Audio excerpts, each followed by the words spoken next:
Hello, and welcome to the Out of the Darkness experience for the Quad Cities, Illinois walk. Just a moment to talk about our Out of the Darkness community walks and their history. The core of the Out of the Darkness walks, the community walks, created a movement. Held in hundreds of cities across the country, they give people the courage to open up about their own struggle or loss and the platform to change our culture's approach to mental health. While this year's events may look a little different, our mission to save lives and bring hope to those affected by suicide has not changed. We are a strong and resilient community, united in our effort to fight suicide, raise awareness, educate our communities, advocate for better public policies, support those who have lost loved ones, and support those with lived experience. We use our voices and share our stories to provide hope. And as we all know, hope will not be canceled. As you may know, our mission at AFSP is to save lives and bring hope to those affected by suicide. Suicide is a health issue, just like any other health issue. And suicide can be prevented, and you know that, and that's why you participate in our walks and our events. Together, we can create a culture that's smart about mental health and suicide prevention. When we come together, nothing can stop us in our fight against suicide. And now, since we are here honoring the Quad Cities experience, I'd like to take a moment and honor our top fundraisers and top teams. So first off, our top fundraisers who have done a wonderful job fundraising in a very challenging time. And just a note, by the time you watch this being aired live at 4 p.m. on Sunday, September 20th, these may have changed around a little bit. So I'll say that these are the top fundraisers as of the time this is being recorded. So in first place, we've got Taylor Rell, Daryl Edgingfield, Kelly O'Brien, Rebecca Pulse, Kevin Harris, and our top teams, Caleb's Crew, Not Lost, Just Wandering, Kelly, T. McMillan, and Resilient Fighters. Again, these may change by the time you view this, but thanks to everyone who has stepped up and done some wonderful fundraising for us this year. And of course, thank you to our Quad Cities, Illinois sponsors. Always coming in as a sponsor, Sedlock Construction, year over year. Thank you, Sedlock Construction. And the venue that allowed us to have an in-person event this year, Len Brown's North Shore Inn and Marina. Thank you so much, sponsors, for your help.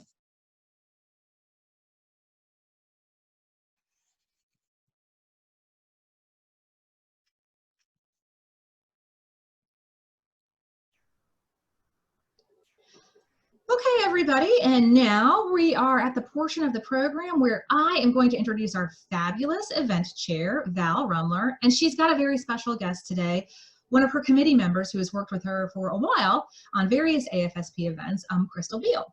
So having said that, they wanted to say a few remarks to you as they would if we were really all together in person at the actual event.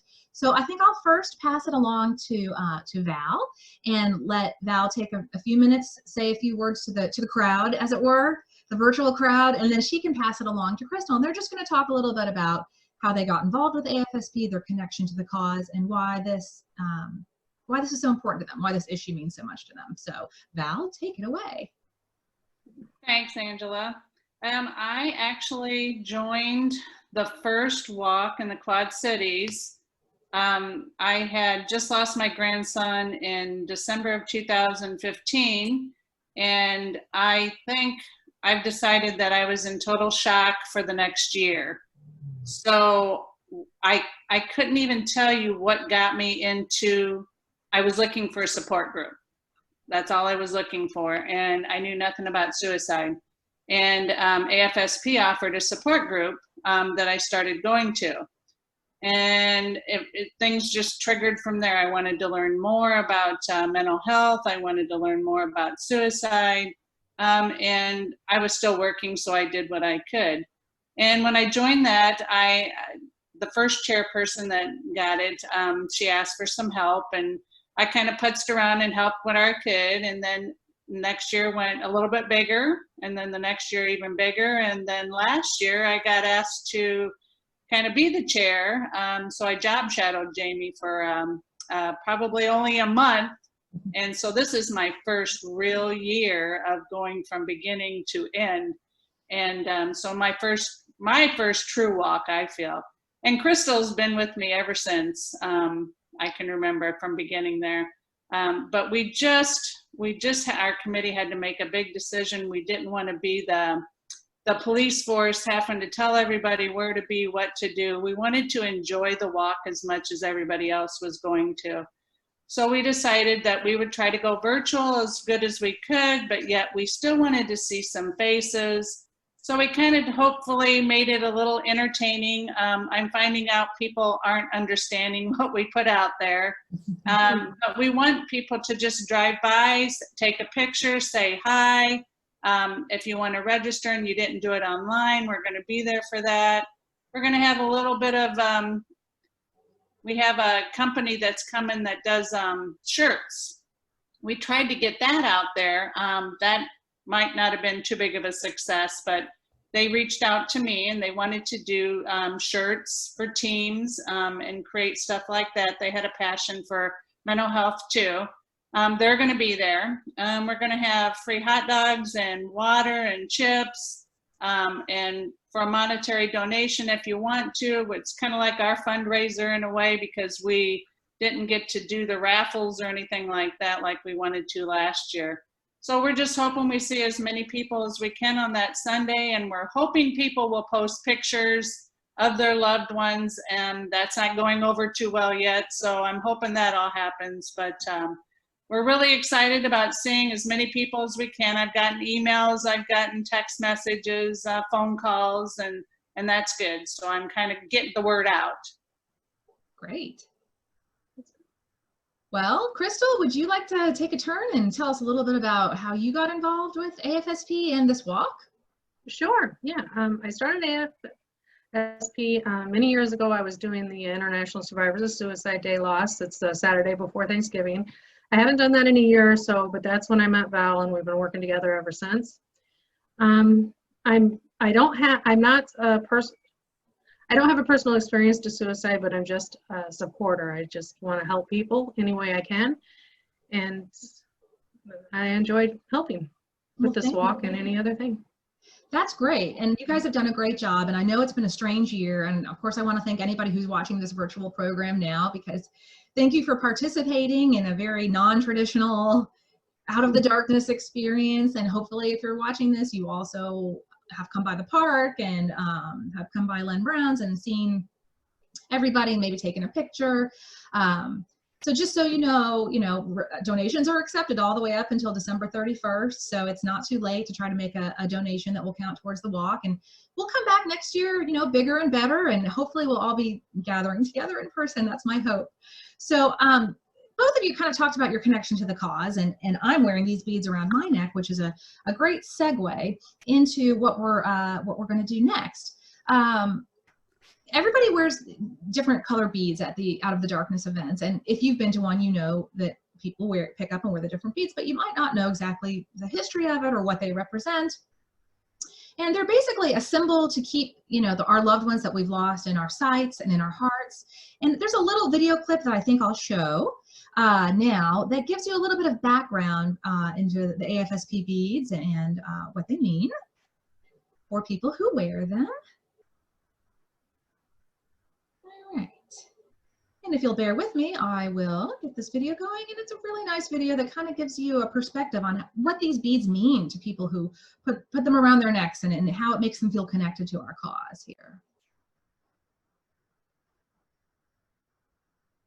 I wear orange for the loss of a sibling. The white is for the loss of our child. Green is for a personal struggle. Purple is for losing a relative or friend. We wear honor beads at the Out of the Darkness walks as a way to pay tribute to a loved one lost, a personal struggle, or a victory.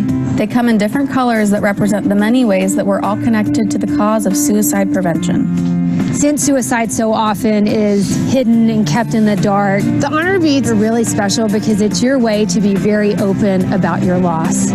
Gold is for losing a parent. Silver represents the loss of a veteran or a first responder. Red for losing a spouse or partner. And teal represents having friends or family that struggle. When I see other people with the same colored beads as me, it gives me hope that there's a future for all of us. It's fantastic being here with these people who feel how I feel. I wear orange, teal, and purple beads. I wear green and teal beads. I wear silver and teal beads. And we all wear blue beads to show we support the cause. Find your connection at afsp.org/honorbeads.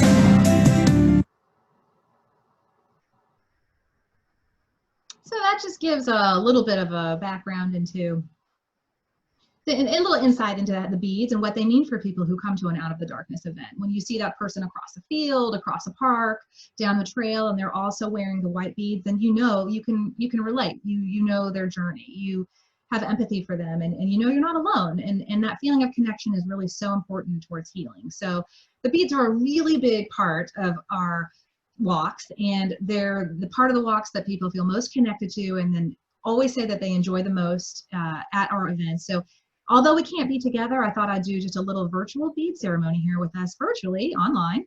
So what I'm going to do is I'm going to show a slide of each color bead, and as I read it, if you're watching this at 4 p.m. on September 20th, you will see that there is a live chat feature.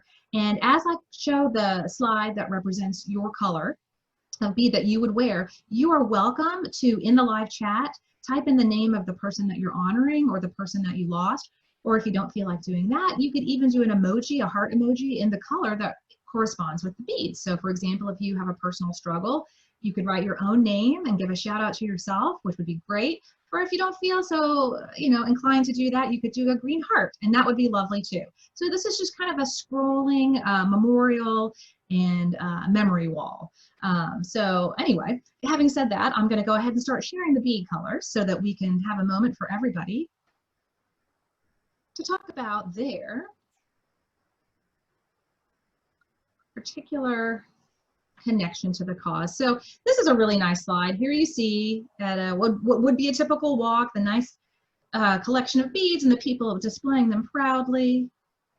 Here's the color key that tells you what each color represents, but we'll go through these one at a time here so that everybody has a chance to type in the name of their loved one. So we're going to start with white. And if you wear the white beads at one of our events, whether it's a walk or even an ISOSL day, as Crystal has talked about, our Survivor Days, you wear these white beads because you have experienced the loss of a child.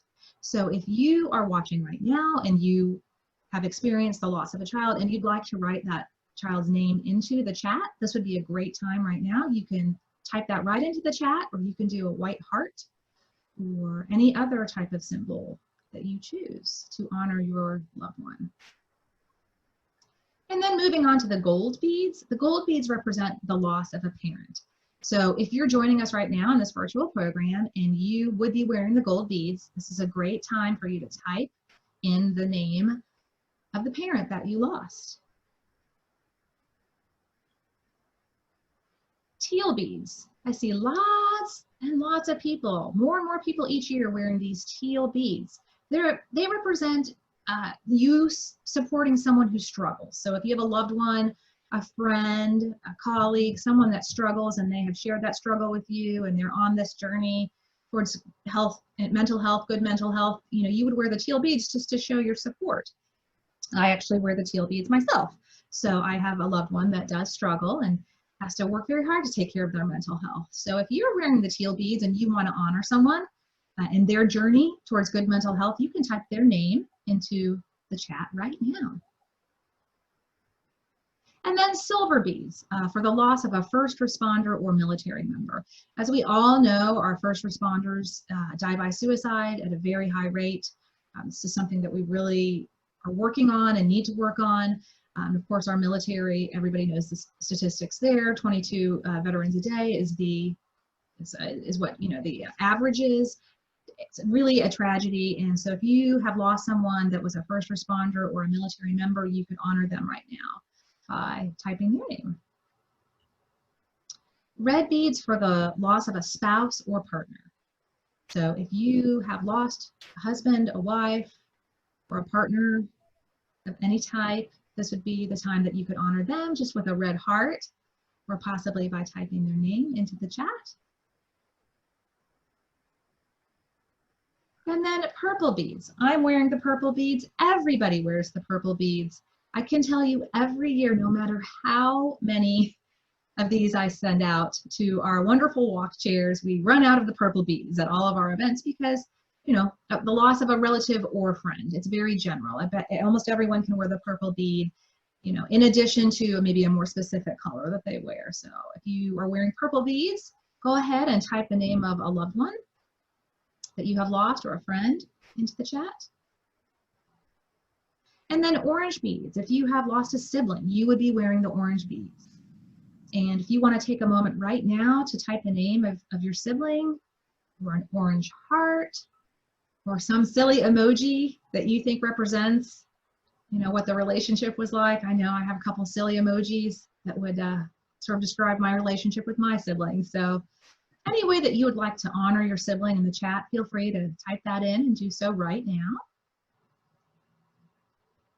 And then green beads. This is another color of beads that we have seen a huge increase in people wearing at our events, which is wonderful.